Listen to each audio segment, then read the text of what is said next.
Once upon a time, in a vast and prosperous kingdom, there ruled a king named Virene. However, despite his wealth and power, Virene had one fatal flaw. He was incredibly lazy. He spent his days indulging in lavish feasts, lying on silk cushions, and avoiding anything that required effort. He neither listened to his ministers nor cared for the well-being of his people. As time passed, his kingdom suffered. Crops failed due to poor management, law and order began to crumble, and the people grew restless. They whispered among themselves, longing for a ruler who would lead them to prosperity. However, Virene remained oblivious, lost in his world of comfort. His laziness caused him to grow so overweight that he could barely rise from his throne without assistance. One day, word of his laziness reached the neighboring kingdoms.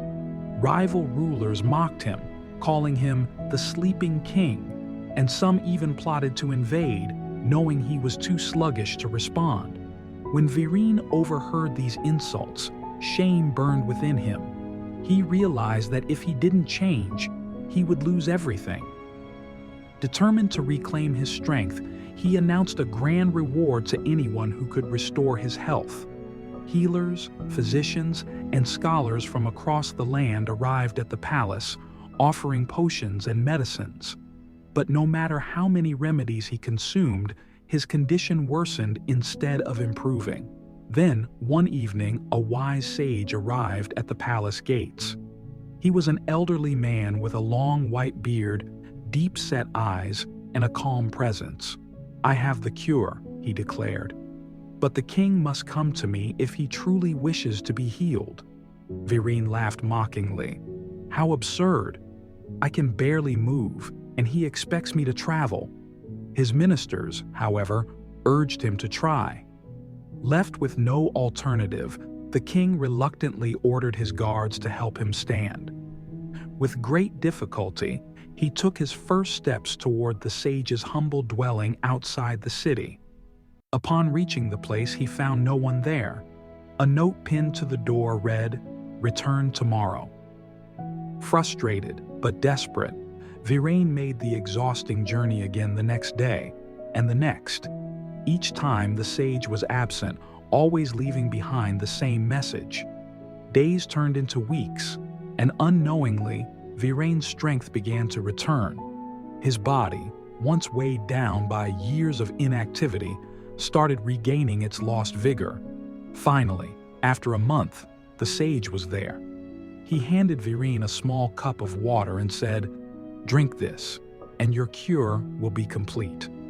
Virene gulped it down eagerly. "What is this miraculous potion?" he asked. The sage smiled. "It is nothing but plain water, Your Majesty." The king's eyes widened. Then, "How did I recover?" With a knowing look, the sage said, "There was never a magical cure. You healed yourself. Every day you walked, you struggled, but you kept going. Your body grew stronger, your mind more disciplined. There are no shortcuts to strength, only effort and perseverance." The truth struck Virene deeply. He had wasted years waiting for an easy solution when the answer had been in his own hands all along. From that day forward, he ruled with wisdom and energy, leading his kingdom into a golden age of prosperity. Lesson: there are no shortcuts to success or self-improvement. We often hope for an easy way out, but true progress comes only through effort and determination.